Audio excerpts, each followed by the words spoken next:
欢迎电视机前的观众朋友走进天津卫视的大型情感节目《爱情保卫战》。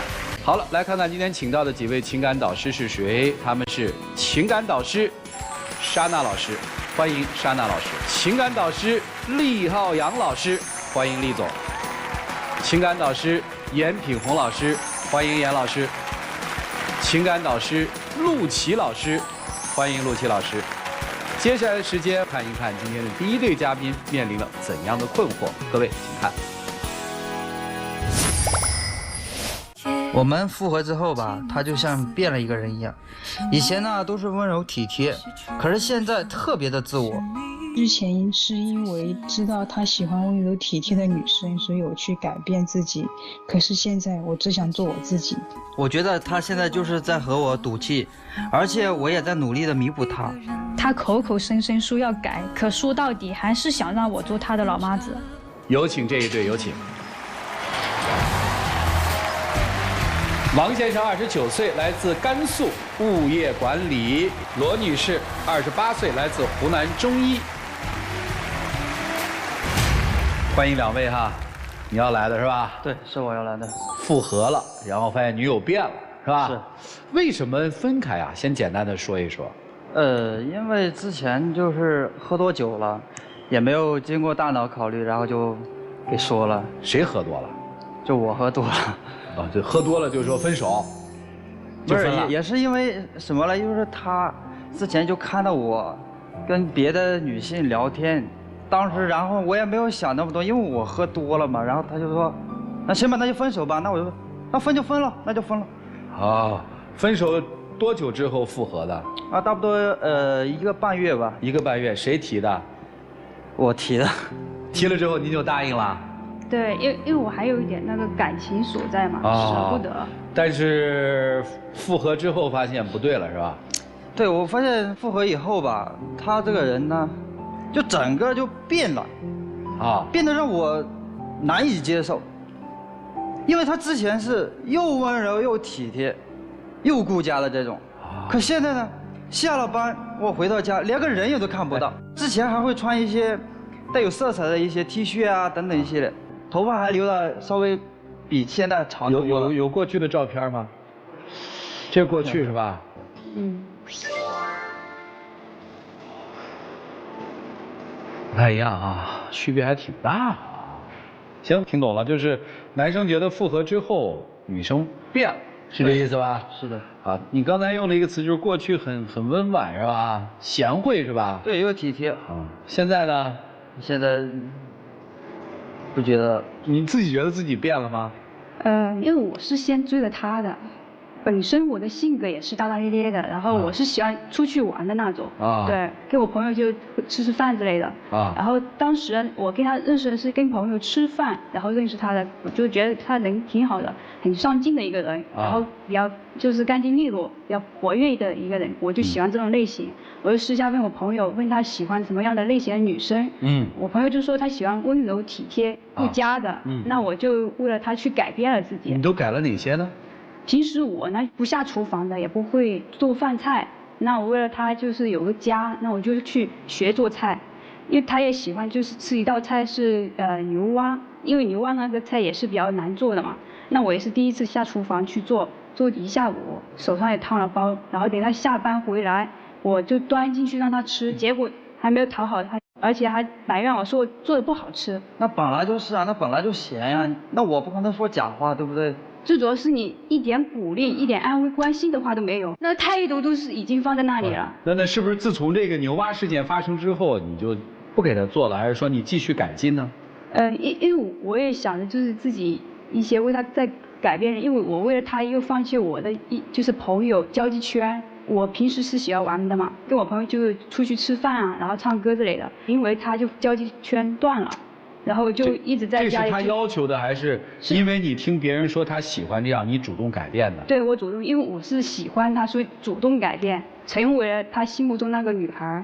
对，然后你还为他做过什么？还有就是放弃工作来的，因为我父母就是在老家那边给我找了一份工作然后也想我近一点嘛。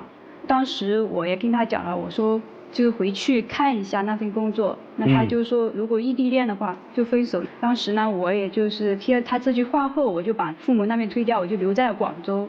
主任是这样子的，一开始呢，他跟我说这个，那我也跟他说了，我说你父母给你找了工作，你自己选择。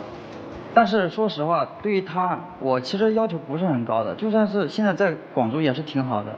就算他在广州不工作也没关系，我来养他都可以。还是别你养了吧啊！对他做了这些改变之后，他会对你很好的一个反馈吗？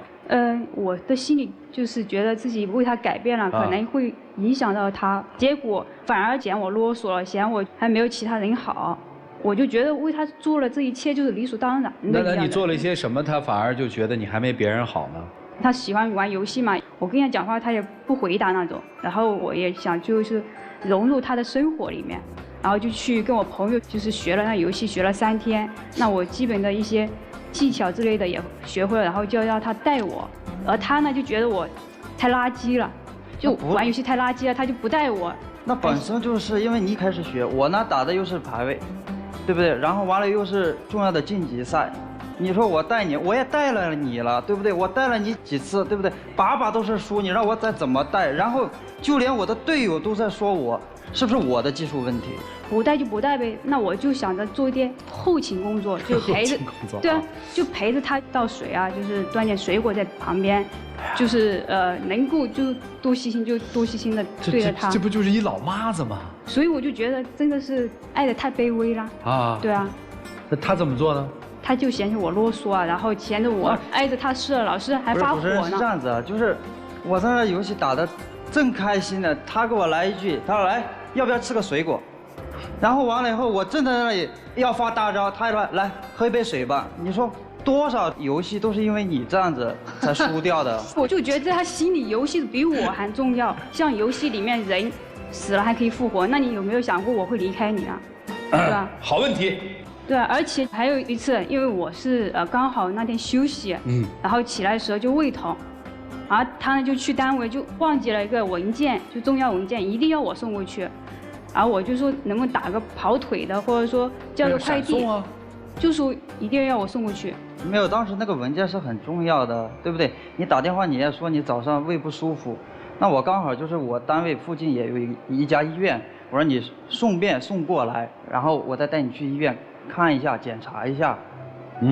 因为我也听了他说那个医院嘛，我还挺开心的啊。我以为他心里有我了，因为他提了就是说陪我去看医院，本身我自己去。他挺会说话的啊，是你来看病，顺便把文件送过来，啊，咱往下听。然后呢？他说陪我去，我还挺开心的。我以为他心里有我，然后呢，就过去了。结果可好，我以为那个医院就在对面，然后他就让我走路过去，就走了半个多小时。我呢撑到那医院，到了医院不说，然后挂号我自己挂，那个取药也是自己取。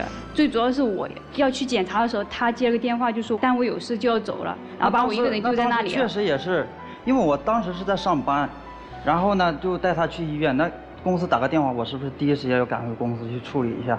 你说你挂号对不对？我也不知道你要挂什么号，这个你自己挂就结了嘛。但是你哪里不舒服的时候，我也陪你去了，然后全程都在陪你啊，我都没有看手机啊，而你在旁边看手机，然后就自己走了，就抛开了一切。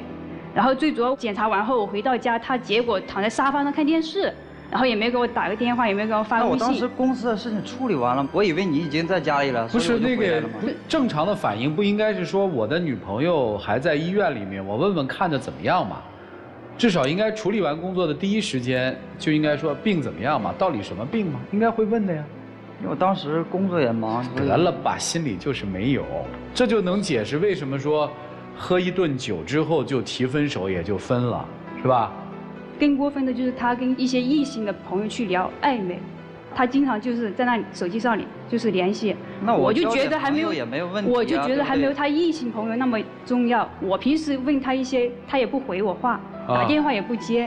结果就是那天晚上就他喝醉酒了，然后回到家，因为我也担心他嘛，然后在那等他嘛，然后他回到家，然后醉醺醺的，我问他去干嘛了，去哪儿，结果他火了。然后就说漏嘴了，就是说他跟网上一个女生出去吃饭去了。那你说，我喝多久了？我也很晚，我也很累，当时也是公司聚餐，也是有很多事情，然后又很晚，又很累，又很疲惫，准备回家要睡觉，他就把我一直扯着，就是打锅砂锅问到底的这种。你说，你公司的事儿又很忙，忙完之后您回家呀，您跟别的女网友去喝了酒，还回家我还得伺候你啊？没有事，就是那一次是什么呢？就是一个聚会而已，不只是那个女的。嘿嘿。你这逻辑还挺有意思的哈，就是你在外面这个风流快活完了，回家我还得伺候你啊，是这意思吧？然后他提出分手，还有那还有啊？对啊，他就说人家那姑娘就是那女生很有个性，活出了自我，就是我没有，就是我就是老是在家里干嘛的，所以我就说我觉得很寒心，我为了他去改变了一切，结果我得到什么都没得到，所以我就跟他提出分手，我就。觉得这段感情都走到了结尾，我觉得没必要了。然后就提出分手，然后他也答应了。对吧？然后这多好啊，姑娘，你这个人生决定做得特别对啊，怎么会同意复合的呢？所以还是有一点点舍不得，所以我现在也是就是活出自己，然后我也不去为他改变，因为对啊，行了，你今天来什么意思呀？我只是希望就是希望什么变回以前温柔体贴那个是吧？对他最基本他的着装吧。我真的不太想听你说话了，你听着就欺负人了，你知道吧？合着你今天就是等于复合之后，你觉得你有委屈了是吧？对，你要来诉委屈了是吧？是，我也现在也是改了，然后我也弥补过他，我把我的父母我专程从老家接到广州，就跟他去说这个事情。可他呢？本身你见一个未来的婆婆，你最基本你要精心准备一下。可她倒好，自己都不打扮一下，穿个大褂就过来见我父母。当时我父母都特别的诧异，都说这是你女朋友啊？我说是啊。然后呢，我以为他说是就是在楼下买一点菜，你在家里做点菜都没问题。然后呢，他在楼下就点了一些外卖，点上来。这个还别说，你要在桌上吃饭吧。老人家问问他的一些情况也是很正常的，他呢爱理不理，我觉得他根本都不在乎我父母。是主任，你看他心里还是想要我就是回复那个贤妻良母的，但是我前面已经做了这一切，但他没有珍惜。不是最关键，他自己也不是说了嘛，就是那个女孩多可爱啊，活出个性嘛。对啊，你也是按他的要求来做的，对不对？对啊，咱也是按个性要求来做的，没毛病啊。没有，他现在在赌气，还怎么赌你了？然后完了以后吧，我也跟他说了，我说我们也1年多了，就说是见向你父母，可他呢就是不理我，发信息、打电话也不接，我真不知道他现在想要怎么样。以前我给你打电话的时候你不接，然后给你发信息你也不回，然后打到关机了你还说我烦，所以我现在我就归回我的自己的生活。是啊，我的生活就是这样潇洒的一个。出去打电话都不接。我下班回去连个人影都看不到，然后跟着你那些男闺蜜出去也不跟我。那我以前也是这样生活的，对啊，我是为了你改变我才说我在家里不加一个人，但是我改变过后呢，我没有得到一个好的结果，反而是你的嫌弃还说别人好，那我现在就活出了自己啊，我爱干嘛干嘛的，为什么要想着你的感受啊？以前也没有想过我。还有什么委屈的？快说出来。还有一次就是他跟我说的是，他说哎呀我出去散散心，我当时也很担心他的，然后就给他打电话又发信息，反正就是不回，结果呢晚上也没回来，然后我就归进家里了。那你跟我说一下呀，是不是？我在家里一直在等着你。那也要你有这种感觉嘛，我之前也是这样过来的，对吧？好报应。现在怎么样？在广州发展的好吗？还行吧。对于未来你还有规划吗？关于你们俩的情感上？其实我就是希望他能跟我回老家发展。老家甘肃的是吧？对。干嘛要从广州又回甘肃呢？因为广州毕竟离我家太远了，因为现在父母年龄也大了，我就是希望跟他一起回老家去发展。邀请你回家，你去吗？我是不想回去，因为我家在湖南嘛，因为我2个人也是在广州打拼，我想在广州，因为离家又近。因为我父母也是2个女儿来的，那如果他们有什么重要的事情，我还可以立马回去。那他那边太远了，而且呢，就前面我们之间也发生了很多事情，让我很难再去相信他去为我去改变一些。这个我知道为什么老师们在笑，因为你特别难得在现实生活当中，你看到那个现世报那么快。现世报，对。就是真的那么快的，就是通常你听到的是一个女性被一个男人欺负了，然后就欺负了。但是你今天很解气的是说，一个挺好的姑娘因为爱开始改变。我们先不说她方法对不对，有没有正确，然后被一个男人欺负，结果她居然还有机会很快的就翻盘，把这个男人施加给她的所有东西一股脑的全摔回去。这个你会让人觉得大快人心，你知道吧？就是被欺负的一方开始欺负别人的时候，你大快人心。当然，虽然这样乐什么的，我们还是回归到一个比较理性的里面哈。我有几个问题问一下两位哈，你跟他复合，是为了要报复他，还是还爱他？是因为还有感情在，根本没有报复。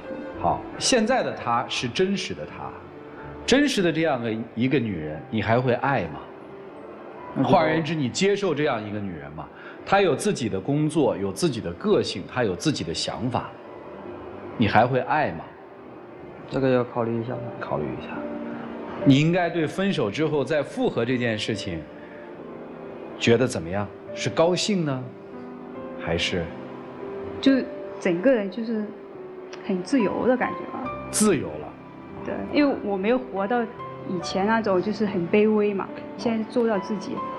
所以，如果现在他要跟你提出分手的话，你会挽留，还是痛快的答应，还是说算了，我改变嘛？因为他说这样他要考虑一下。我把它翻译过来就是说，你还得像过去那么温婉吗？不会。好，后悔分手吗？确实挺后悔的，真的是可能是习惯了他对我的各种好。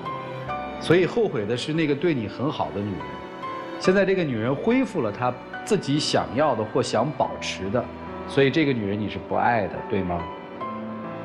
对吗？是。你是想找回过去那个言听计从、围绕着你的中心来转的女友？是。OK， 好了，听听老师们的分析吧，一起进入丘比特问卷。哎，莎娜老师，报应不爽啊！其实我们不应该这样想啊，因为我们理智的说冤冤相报何时了，但是莫名的听到他对你做的那些事情，不知道为什么那么开心，就是我此刻的心情。那句话说的特别好，被偏爱的有恃无恐，真的就是给你惯的，但是又恰恰说明了一点。感情呢，就像货架上的商品，当供过于求的时候，它就会被打折处理，甚至廉价低售。所以，最好的感情状态是势均力敌，而不是有一个一直在一味的付出。女生，你为了让这个男生跟你在一起，爱上你，你改变成他喜欢的那个样子，对。就算他那个时候对你有回应，你能忍多久？你相当于把自己打碎重组，你的性格遇到他之前20多年都是这样过来的，然后突然遇到了一个自己特别喜欢的人，这个喜欢的人他喜欢的是另外跟你完全是2种风格的女生，然后你20多年的性格养成全部打破掉，重新来塑造一个人。你觉得那个人的那个形象、那个人设，你能撑多久？就算他当时给你回应，就算他真的很珍视你，但是那始终，我们说的严重一点，是在欺骗。因为你自己其实在改变的那段过程当中也不开心。对的。一方面的不开心是因为你的改变不值得，第二个是你本身那样的去装。你自己就很累，你过的不是你自己想要的日子和生活，所以也幸好啊，他当时没给你回应。但是我觉得你再次选择跟他复合，你没有想明白，你一定是有%多少的心是想要报复的。我觉得这个是在感情当中不好的状态。你现在就是不爱了，只是有不舍得和不甘心。如果是这样的状态，我觉得再继续就没有任何的意义，也在耽误你的时间，浪费你的时间，对吧？但是我特别欣赏你这种敢爱敢恨的勇气，而且我也特别欣赏，就是你在爱情当中可以为你自己爱的人付出一切，但是当发现，最重要的是要教会所有的女生一点：当发现这个人不值得你再这么付出的时候，你能够及时止损，抽身离开，这是很多女孩子做不到的。所以这一点要给你竖大拇指。那至于男生，就是你爱的就是你幻想当中那个围着你转的女生嘛，她真实不是，那个是他为了爱你改变出来的，他也不可能坚持一辈子。但是你唯一做错的一点就是什么？你不能拿别人的爱不当回事儿。好，就说这么多，谢谢。谢谢山大老师。来，李总，我觉得看了你们两个啊，除了觉得很解恨之外啊，也觉得特别痛心。你想，《大话西游》里那句话就好像为你量身定做的，曾经有份真挚的感情放在眼前，我却不懂得珍惜，直到失去才追悔莫及。人世间最痛苦的不过如此。但莫言有一句话呢，也特别适合你。我也不觉得你做的都是对的。他那句话说在爱情里边最残忍的是什么？不是过度的索取，也甚至不是欺骗和背叛，而是刚开始热情似火，百般疼爱，后来却变成冷漠淡然。你对他也够残忍的，就你在折磨他，在享受折磨他那种快感。所以我想问的是后边的事情，如果他不回甘肃，还跟你在广州，如果他愿意跟你去结婚，你觉得两个问题：第一个，当初你爱他的东西现在还在吗？第二，你愿意适度的改变，哪怕20-30%的自己，让他也有一些开心吗？可能会有点难吧，因为如果要改，第一个问题你没有回答先，第一个问题最重要。你为什么跳到第二个了呢？就是还要多接触，多考虑一下。就是不了，对吗？当初你爱他东西已经不在了，对吗？对。所以不爱了你就说清楚嘛。你跳到第二个，我就知道第一个是不了，你只是不好意思，你说那么小声，是不想显得自己残忍，但实际上你就是了。所以我本来问你的问题已经不用问了，但是呢，我也觉得特别奇怪，你喜欢的是原来那种他，对吗？现在他既对你不像原来那么温柔体贴，对你好，并且他根本都不是你要的那个女孩儿，你干嘛还要死缠着他呢？因为我觉得之前都是我的错嘛，所以就也有点不舍吧，可以这样说。这可是现在他已经没有那个温柔了，你喜欢他的当初的那些温柔都不见了，那你到底是为什么呢？其实就是希望他能改一点。所以你第一是为过去的错赎罪，第二呢还对他存在幻想，希望他能像从前那样。是。那今天你打破了吧？那你们两个各飞东西了，挺好。谢谢厉总。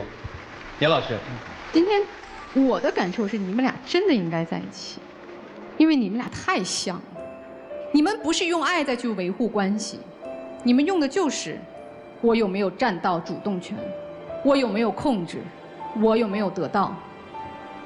女生，其实你之前改变了自己所有的行为模式、生活习惯，是为了迎合他。人家求复合，说我改，你回来吧。你好，又进入这段关系了，然后就恢复你自己的状态了。你说嘛，刚才特别享受现在的自由，你占了上风了，你得到了。但这是爱情吗？你是真的爱他吗？你如果真的爱他，你就会永远都是温柔的对他。咱就不说你今天的变化，当初他珍惜了你对他的感情，珍惜了你对他的那份执着，你这一辈子都会做一个贤妻良母，守在他身边吗？我告诉你不会，因为那不是你。你做的改变不是真的爱，你只是想得到。他苦苦哀求你，他穷尽他所有，把他父母带到你身边，你一点都没有珍惜。我觉得你可以有个性，但是我们见父母的时候，是不是稍微的按照他们的意愿去打扮一下，给他们做顿饭？所以你也不珍惜，和他有什么区别呀？所以，如果我们发现这段感情不合适，我做出了所有的调整，为了得到，但是那不是我自己，那说明就不是你爱的对象。男生也一样，不珍惜就是这样的下场。所以，拜托你下次恋爱的时候，去珍惜对方，去看到真正的对方身上让你爱的点，学会付出，才能拥有爱情。好的，谢谢。谢谢严老师，陆琪老师。我觉得他第一次分手的时候不是受不了他受不了他自己了，是不是？装了那么久装不下去了，而且装了那么久一点好处都没有，凭什么再装下去？是吧？你的性格没有改过，所以他其实妄想什么？你改回来，你改不回去了，那个时候才是装的。人不可能装一辈子，你装了那一阵子之后，你就应该明白一件事儿，他不爱真正的你，为什么？因为他不欣赏你。看到你现在这个样子，他是嫌弃，你知道吗？这衣着，这个穿着，简直，你一上来我们眼前一亮，你知道吗？在我的眼里面，你太棒了。谢谢老师。在从他的描述里面，他就希望你穿那个旗袍。你说你那剪那个短发，穿那个旗袍像什么样子？我看不惯那个你照片上那个样子，真的拧巴，你知道吗？难受。他要的不是你这样的人。我一直很坚定一个事情：欣赏是爱的前提。连欣赏都不欣赏，怎么会有爱？那不就是占有欲吗？所以今天就像是一个。川哥说现实报，我觉得是什么呢？就像是一个思想实验，我们把它给变成现实了。我们经常老是说一件事儿，就是说，哎呀，你不要那么爱的那么卑微。如果你坚强一点，独立一点，可能爱的也多一点。那些人老不听，说爱的那么卑微我都不行，我要坚强独立不就更不行吗？哎，你就展示了一件事儿，爱的卑微确实不行，爱的坚强和独立怎么样？你们还是不能在一起。但是。不能在一起的理由就不一样，不是因为不够爱，而是因为他不配。最后问的问题其实已经有答案了，对吧？你爱的不是眼前的这个女人，是一个对你千般好，能够服侍你，依存在你旁边的女性。有，你去找，我觉得可以了。到这儿其实应该就是画一个句号。我特别希望你们因为这一段。你们这两个主人公自己去涅槃重生，我坚信在现实生活当中，你们都有各自能更好的配你们的人。剩下的时间留给你们，一起进入真情60秒。其实经历了这段时间吧，之前确实是我做的不好，但是我只是希望一点，就是我们能回到之前一样，那种体贴般的生活。我也更希望的一点就是，你能尊重一下我父母，因为都是老人家嘛。我还是想做回自己，我也不想就是去伪装着自己去迎合你的接受。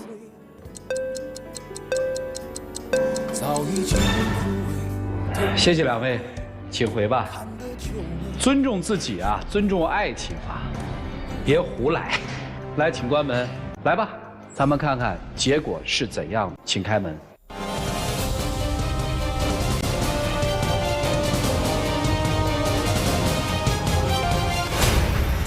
特别好，其实特别好，而且从某种意义上说，我觉得他们俩应该彼此感谢。就是当我们经历一段关系之后，能够特别清晰而明白的知道我们要的生活是什么样的，要的另一半是什么样的，我是什么样的，我觉得那个情感太棒了，跟什么样的结果都没有关系了哈。祝这两个年轻人能够找到合适你们的另一半，幸福的生活。来了解下一对的基本情况，各位请看。我跟他在一起1年多时间了，我觉得我已经够为他着想了。我也知道他一直都在陪我，可是我觉得这样的生活挺好的呀。他当然觉得挺好的，他脾气特别犟，只顾着自己，啥事都不跟我商量。有请这一对，有请。彭先生38岁，来自四川人事专员；杨女士39岁，来自重庆后勤专员。欢迎两位啊，一个公司的吧？对的。谁追的谁啊？我追的他们。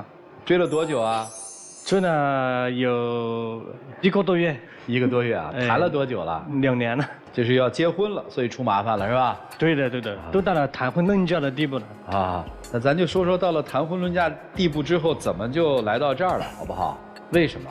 我今年已经38了嘛，我就想问问他关于结婚的事情，他为什么老是拖着我、耗着我？因为我付出了真心换来的，其实他对我的冷漠。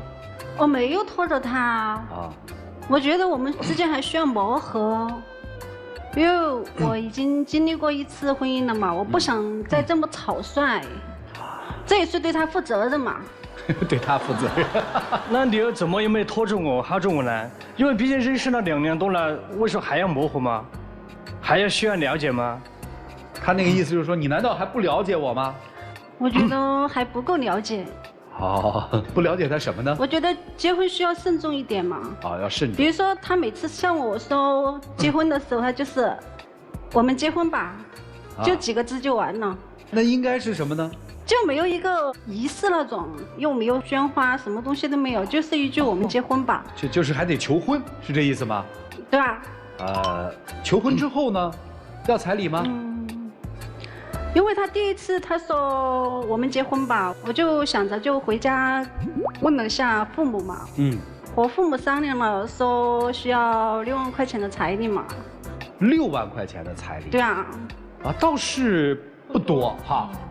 对啊。他回家去回来，他就说答应和我结婚，然后就是跟6万的彩礼啊。我说没问题，因为是我跟我家里商量一下，我和我家里的人的意见就是要希望他能带我去见见他的父母，可是直到现在他也没带我去见他父母。因为我们都很忙，我们一个公司大家都知道，我们都很忙，没有时间嘛。我觉得见父母的这种事情，肯定要双方时间都比较充分一点，然后再带他回去。并且他每次说要见我父母，我都说改天啦，改天让大家都有时间的时候一起回去嘛。但你这我从来没有拒绝过你嘛。那你这不就是拒绝吗？老说带人见，不去见，不就是拒绝吗？你有时间来上我们这节目，没时间去带他见一下父母，你这不对啊！你没有说不给彩礼钱吧？没有啊，又是我们都同意了，没问题啊。又是前提条件是要去见见他的父母，双方父母坐下来商量着办了，要谈一下。人家是有诚意的呀。但是我也是为他考虑呀，因为我问他有钱吗？他说他没有钱，他们要去借6万块钱要去借，钱又没借到，我把他带去见我父母，这样不会吧？不太好啊！你38岁工作应该有些日子了，怎么6万块钱的积蓄没有呢？就是那个彩礼钱的话，还是我们老家是农村的嘛，农村的还是要。不是你出来工作多少年？提前准备嘛。你出来工作多少年了？也是好几年了。啊，好几年啊？对。你今年38岁，多大出来工作的？21的时候。对呀，您这工作了10几年，6万块钱的存款你没有吗？那个是也要跟父母家人同意商量这不嘛？商量完有父母的意思和我的意见的话，就是让他先带我去见他的父母。你别回避我的问题，你自己有没有6万块钱存款娶媳妇儿？我自己是拿得出的。那不就结了吗？你这是为他着想什么呀？但是他说他没有。行，这算第1次。后来呢？后来他反正没事就说我们结婚吧，就是几个字。行，我听明白了，你对结婚是有要求的嘛？比如说在结婚上你要求有彩礼，那你要求有房子吗？对，我觉得应该有房子。你这人太不坦诚了，跟挤牙膏似的，还要挤你，要有房子。然后你咋说？最开始他说房子的话，我就跟他商量着办，说就在我们老家自己盖房子就行了，在我们农村老家，如果是省一点钱。刚开始他也同意的，他跟我到我们的老家里去看父母，看父母的话，这件事已经张罗住了，工人的话价钱方面也谈好了。后来给半个多月的时候，他又不同意了，他说老家盖房子又不同意了，要在他的老家去盖房子啊。如果是盖房子在哪里盖也是盖嘛。我们说，在他老家盖房子还是可以的话，因为还是来见他的父母的话，了解一下，问一下他父母的情况嘛。我叫他带我去见一下他的父母，也没有去行动，也没去安排，就这样拖着耗着。因为当时是这么想的，当时我是只要有房就可以了嘛，所以说最开始就没有跟他提要求必须在哪里盖，但是经过我深思熟虑之后，我觉得在他老家盖房子是不合适的，因为他老家在四川，我们老家在重庆这边，我跟他2个都在重庆这边上班。在四川去盖房子太远了，盖了我们也住不了，对吧？风险者我简直就是浪费钱嘛，对吧？所以说我就不同意在他老家盖房子了。听懂了，听懂了。你有过一段婚姻，有孩子吗？有孩子。孩子跟谁啊？孩子跟前夫的。你需要付抚养费吗？不需要。为啥？前夫没让我付。哟，那你多久看一次孩子呢？只要有时间都可以去看。听懂了，2件事儿。其实我知道你所说的不了解是什么了。这男人你确实也不了解。38岁。对对对。工作10几20年，有存款吗？这是不多，有点。他1个月收入多少，你知道吗？他收入多少，他不告诉我。所以说，其实你提6万块钱的彩礼也好，还是说盖房子也好，是不是想试探他呀？你想知道这个男人的经济底到底是什么样的呀，是吧？你现在知道他经济的底吗？不知道。他给我说，他每次都说他没钱，无论说是6万块钱的彩礼，还是说去修房子，他总说回家去借。是真没钱呀，还是藏着底儿呢？不，因为老师就盖房子的话，毕竟是我们老家盖房子也是要几十万呢。你老家盖房子要几十万？也要20-30万啊，才能盖得了吗？20-30万也都预算过的，能盖好的。结婚以后要不要孩子？要呢，肯定要呢。行，那个我再问问你啊，以前有没有过结婚对象啊？以前谈过，就是还没有结婚。原因是什么呀？因为女方的话还是要求是有房子，要在城里有一套房子。你看这个不是没有要求你在城里有套房子吗？后来也是要求了，他说在他老家盖房子，都说在老家盖房子的话肯定要轻松一点嘛。后来他又不同意了，就说要在城里买一套房子。当时我们也去看了房子了，看了一个1室1厅的小房子，小户型。那首付要多少钱？11、2万。拿得出来吗？那拿得出来呢。愿意跟他一起还房贷吗？我是觉得在他老家建房子要20-30万是吧？那在重庆买一套房子首付，你看19万就可以首付一个1室1厅的，对吧？人同意了，我的问题是你愿意跟他一起还房贷吗？如果结婚了。我觉得房子太小了，可以买大一点。那你愿意再添点钱，然后2个人一起打拼吗？我觉得这么说吧，房子是难事的事情。咱再买大一点，6万的彩礼不要了，咱加点把房子买大，然后开开心心的结婚，结婚之后一起还房贷，你愿不愿意？我觉得有房子才有家，然后这个家我觉得应该是男人去买房子吧。行，我再问啊，你喜欢这男人吗？是喜欢，但是我觉得了解不够。对，你确实不了解他，你现在最想了解他哪一部分啊？我觉得对他很多东西都不了解，交流都不够。真费劲，到了这个岁数，在一段亲密关系当中还不愿意坦白自己、坦诚自己，都掖掖藏藏。你了解对面这位女士吗？你知道娶她了，你了解她吗？就是相处的还是蛮愉悦的，就是关键是后来说她说换一个大一点的房子的话，我说可以的，可以的话，但是就跟她商量之后还房贷的事情的话，她又不愿意，知道吧？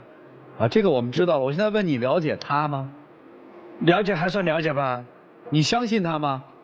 就是这个事情的话就不相信她了，就是关键2个人也到了谈婚论嫁的地步，讨论还房贷。你相信她吗？把你的钱给她管，你放心吗？就是我已经很迷惑了，不相信她。那你为什么要娶她呢？现在今天到了这个地步，我就希望她能够回心转意。你为什么要娶人家？因为我也这个老大不小了，那是不是啊？能娶过就行了嘛。所以并不是因为喜欢和爱，而是能娶一个就行了。所以你也不相信他，对吧？他这个又是他的要求的话，是一步一步的是提高他的要求的话，让我很怀疑啊。但是要求的话，因为随时不断向我提出新的要求。对，他为什么不断的向你提要求啊？这个我就想问他明白啊。因为他想了解你，他不相信你，你没说实话，不太放心这个男人吧？现在，是有一点，因为我觉得他做事情都很草率。因为就连说结婚的话，每次都是我们结婚吧，5个字。啊。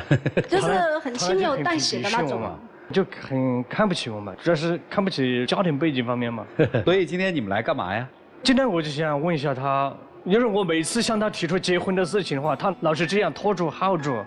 他要彩礼的话，就是我的要求也是要去见一下他父母。你别说见不见他父母，你把你整个的考虑说一下，为什么要见他的父母？因为毕竟是儿女大事，是终身大事嘛，比较大的事情的话，肯定要跟他父母商量着办。也就是说，他问你要彩礼，你就要见他父母是吧？对呀，因为是啊，因为父母都没见过的话，我肯定不放心啊。不放心，怕他把你6万块钱骗走吗？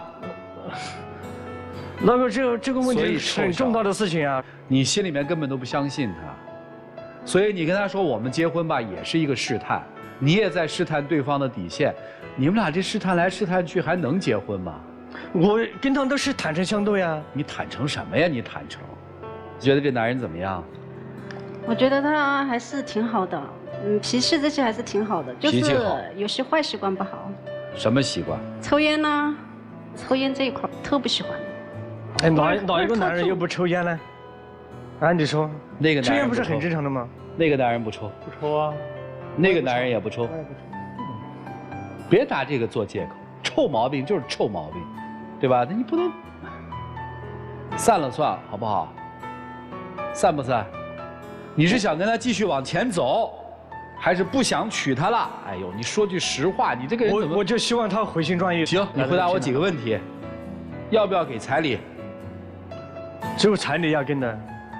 房子怎么解决？你的规划？房子的话，要是我还是跟他商量着带，因为别跟他，我问你呢，你以后是要回四川工作，还是在重庆工作？目前的话是在重庆的。以后呢？这个的话要看他跟他有什么关系啊？因为跟他结婚了之后才会留在重庆啊，跟他的话还是在重庆呢。听明白了，看着那个，其实心理算盘已经拨得特别亮了。你就是典型我们说的那个不见兔子不撒鹰，对吧？你38岁，你没有一个自己的人生规划吗？急死我了！这俩人我觉得不是感情上的事儿，就是找一个能在一起生活的人。然后彼此心里还不敞亮，藏着掖着。行了，你们听听老师的分析吧，一起进入丘比特问卷。彭先生，是个女人就能跟您结婚吧？不是，我们现在已经，我觉得是感情已经稳定了呢。稳定了哈。提出要求。好，你俩聊得到一起吗？聊得在一起的，因为平时私下相处的话，还是比较就是性格那些蛮合适的，愉悦的。你知道他的成长背景吗？知道的，知道他已经离婚那种吗？那他跟孩子的关系怎么样？你有见过他的孩子吗？没有。你有考虑过未来他的孩子要怎么融入你们这个新的家庭吗？但是这点情况我问清楚呢，孩子的话是抚养，不是他抚养。抚养不是他抚养，可是妈就他一个呀。不抚养就不认这孩子了，妈都不当了吗？认呢，认的话就是他孩子的话。你不用回答我，有时间就我问的这些问题，您只要默默的在心里面过一下就好。所以我说您啊，是个女人，但凡接触一段时间，只要答应跟您结婚就行。你对于婚姻的要求太低了。我不觉得。到目前为止，你们两个人到了结婚的那个程度，我更不觉得你们俩人是恋人。我看不到爱情，看不到感情，看到的只有说，因为结婚这件事儿，咱俩来谈判，彼此都在试探彼此的底线。你可能是因为真的到了年纪了，迫于所有的压力，你觉得结婚这件事情是人生当中的必选项。你看你们结婚，房子问了。彩礼问了，车子问了，你觉得少点什么吗？只问了车子跟房子，其他没问。哈，你觉得少点什么吗？慢慢了解嘛，我觉得。所以你俩干嘛都不说实话？你压根儿没想跟他结婚，一步一步试探，一步一步放大你的要求。你不想嫁这个人，你就告诉他。什么求婚没有鲜花，然后要有房子，要有彩礼，你告诉我结婚之前还要准备什么？结婚最重要的是真心，是爱，所有的都没有想好，然后提了一大堆的条件摆在面前。所以我觉得你们两个人真的挺有意思的，为啥要结婚我就不明白了。这个我还能理解，你为啥呢？你又有过婚姻，又经历过婚姻的失败，还有过孩子，所以我觉得您真的应该对自己的人生负起责任来。就说这么多，谢谢。谢谢珊娜老师。来，厉总。对，我觉得你们两个既然都来到这里了，对吧？就不要再磨磨唧唧、磨磨唧唧，你们彼此浪费自己的青春和生命有什么意义呢？是不是？你也不想耽误了，对吧？所以你一直催婚，那你就一直想耗着吗？你的青春越耗也越没了，是不是？你不想有个确定答案吗？你肯定也想，对不对？所以你几个问题啊。第一，你跟你的前夫离婚的主要原因是什么？我脾气不太好吗？那他能容纳你的脾气吗？能吧？你觉得他不如你前夫的在哪里？他什么都没有，但是他脾气很好。他什么都没有，所以你在等他。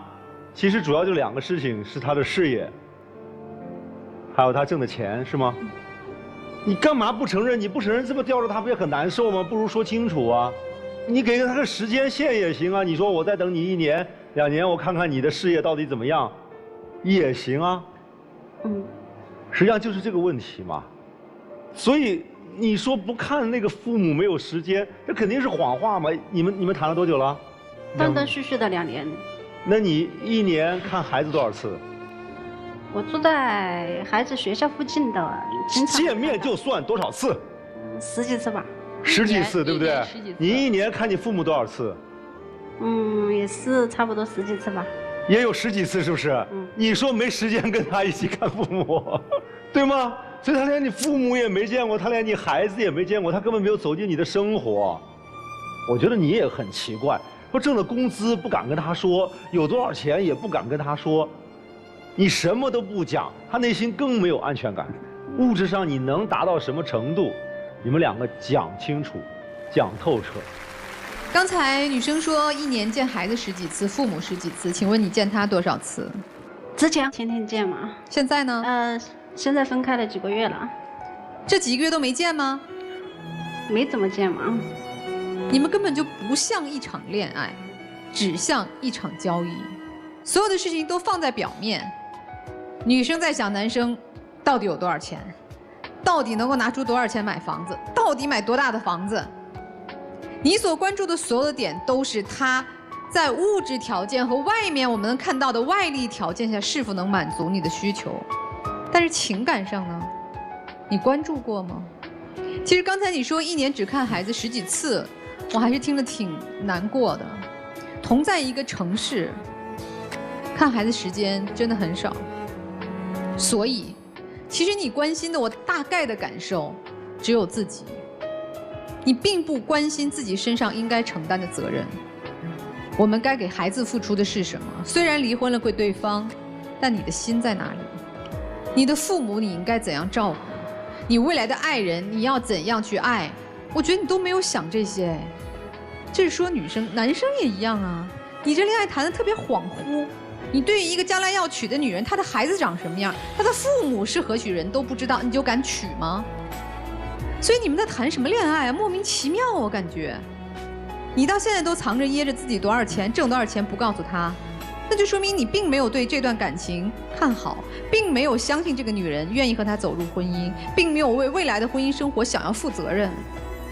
既然都没有进入恋爱，何谈婚姻啊？你们赶紧散了吧，然后清醒点进入下一段感情，清醒点再去面对以后的人生。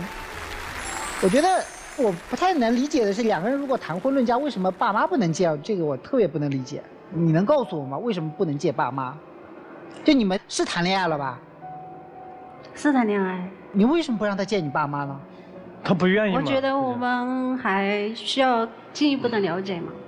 然后工作，你的进一步的了解是一次一次的迭代你的条件是吗？我觉得你要了解很简单，你就告诉他我们要了解，你不要提条件。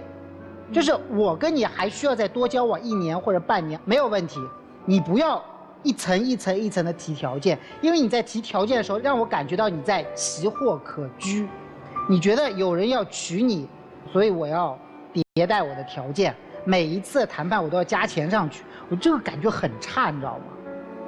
你真心觉得他配不上你，说清楚。我觉得你心里面是有这个想法的，否则为什么不让他见你爹妈呢？你觉得他在你爹妈面前是拿不出手的，是抬不起头的，是配不上你的，说清楚嘛。所以作为一个女人，我觉得自己最值钱的方式是大大方方的来，大大方方的爱，大大方方的走，而不是把自己抬到某一个价格。就这样。我觉得他们不具备我们要说的，他的目的就是试探、了解、试探、了解，啊，是奇货可居也好，还是待价而沽也好，这都不重要了。我就没弄明白你知道吗？到底为什么要结婚呢？你想清楚了吗？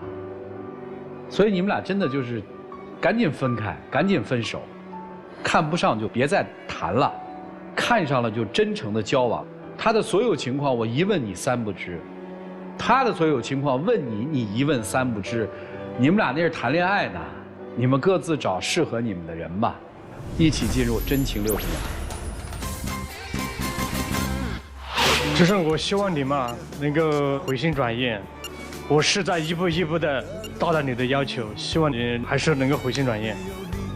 那你愿意把你的所有一切都告诉我吗？你愿意为了我努力吗？愿意为了我把以后未来的人生都规划好吗？不要再这么几个字我要结婚吧，我觉得好不正式，好敷衍。这个都是一步一步的，我都在努力的工作还做事啊。我希望你把你以后的人生都先规划好吧。谢谢两位，请回，请回。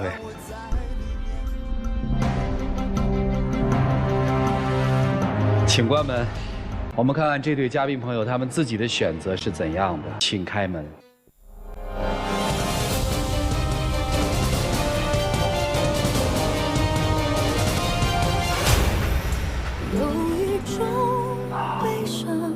因为没有真心，当然最后都是空啊。接下来有请我们老师进入到京云中央厨房，一起进入爱情保鲜剂。有网友提问说：“我是一个刚刚离婚的人，不是我们自愿离婚的，而是他妈妈逼我们离婚的。说我没有能力，做生意失败了，赚不到钱，买不起房子，买不起车。我就想问，谁没有受过挫折？就凭我一次做生意失败了，就决定我没有能力了吗？我真的不甘心。加上孩子1岁多了，让他看在孩子的面子上，不要让我们分开。他不干，始终让我们分开。